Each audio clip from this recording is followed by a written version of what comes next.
नमस्कार प्यारे बच्चों, आज हम पढ़ेंगे 8th ग्रेड अभ्यास पुस्तिका कक्षा 8वीं पंचमः पाठ अहम ओछा अस्मि, मैं ओछा हूँ। मैं पहला प्रश्न है, मध्य प्रदेश स्थितः अस्ति। मध्य प्रदेश स्थित है भारतस्य उत्तरभागे, भारतस्य दक्षिणभागे, भारतस्य मध्यभागे और भारतस्य पूर्वभागे। तो हो जाएगा इसका है भारतस्य मध्यभागे। प्रश्न क्रमांक दूसरा है, निवाड़ी मंडले अस्ति। निवाड़ी मंडल में है ओरछा नगरम। प्रश्न क्रमांक तीसरा है, किम बहुमूल्यम भवति। क्या बहुमूल्य होता है। सागौन काष्ठम, तो इसमें हो जाएगा सागौन की लकड़ी बहुत बहुमूल्य होती है। प्रश्न क्रमांक चौथा है, कयोः संगमात जलस्य सप्तधारा। किसके संगम से जल की सप्तधारा होती है। जामिनी बेत्रवत्योः, जामिनी और बेतवा नदी के संगम से जल की सप्तधारा होती है। कति धारा भवन्ति, सप्तधारा में कितनी धाराएं होती हैं। तो शब्द से ही इसके अर्थ का पता चल रहा है कि सप्तधारा में 7 धाराएं ही होंगी। रिक्त स्थानानि पूरयत। ओरछा, प्रश्न क्रमांक 6वां है, ओरछा भूमौ अनेके वीराः अभवन्। ओरछा भूमि में अनेक वीर हुए। 7वां है, मनोहराणि चित्राणि भित्तिकासु आसन। मनोहराणि चित्र भित्तिकाओं या दीवालों पर थे।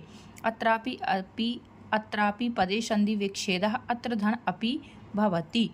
आगत्य इत्यस्मिन् पदे ल्य प्रत्ययः अस्ति। ओरछा नगरस्य दुर्गम सुदृढ़ं कलात्मकं चास्ति। ओरछा नगर का दुर्ग सुदृढ़, मजबूत और कलात्मक है। अब आते हैं एक पदेन उत्तरम लिखत। ओरछा नगरस्य दुर्गस्य सर्वाधिकं निर्माण कार्यं कस्य शासने अभवत्। ओरछा नगर के दुर्ग का सर्वाधिक निर्माण कार्य किसके शासनकाल में हुआ। तो उत्तर होगा महाराज वीर सिंह प्रथमस्य। महाराज वीर सिंह प्रथम जी के शासनकाल में ओरछा दुर्गों का सर्वाधिक निर्माण कार्य हुआ। प्रश्न क्रमांक 12वां है, वन्य पशूनाम रक्षणाय शासनेन किम निर्मितम। वन्य पशुओं के रक्षण के लिए शासन ने क्या निर्मित किया। अभयारण्यम, अभयारण्यों को निर्मित किया। प्रश्न क्रमांक 13वां है, जामिनी नद्याः तीरे के अधिकाः भवन्ति। जामिनी नदी के किनारे किनकी अधिकता होती है।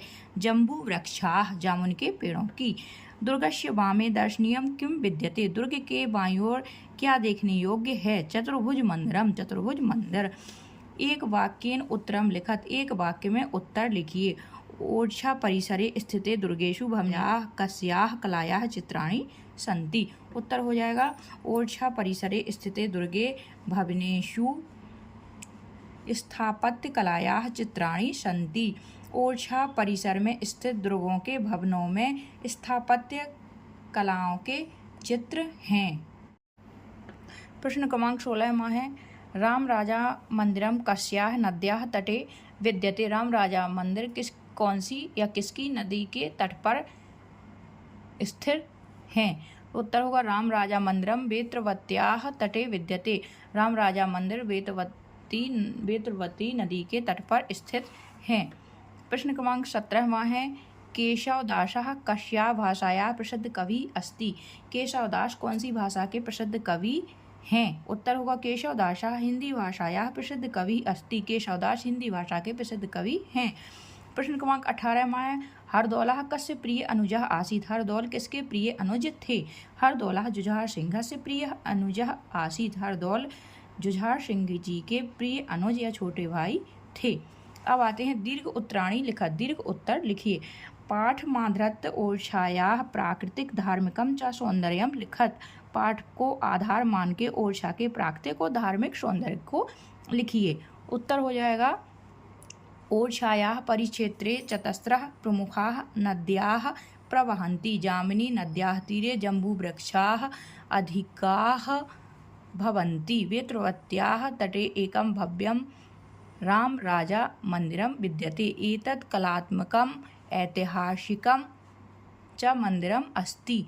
मंदिरे रामस्य लक्ष्मणस्य सीतायास्य भव्याः मनोरमाः प्रतिमाः प्रतिष्ठिताः। ओरछा के चारों ओर चार प्रमुख नदियाँ प्रवाहित होती हैं। जामिनी नदी के किनारे जाम्बू वृक्षों की अधिकता होती है। बेतरवा तट के किनारे एक भव्य राम राजा का मंदिर विद्यमान है। यह कलात्मक ऐतिहासिक मंदिर है। मंदिर में राम जी की, लक्ष्मण जी की, सीता की भव्य और मनोहारी प्रतिमा प्रतिष्ठित है।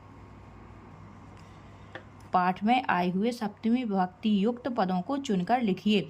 वने, वन में, परिक्षेत्र में, दक्षिण भागे, दक्षिण भाग में, तटे, तट में, मंदिरे, क्षेत्रे और मध्यकाले।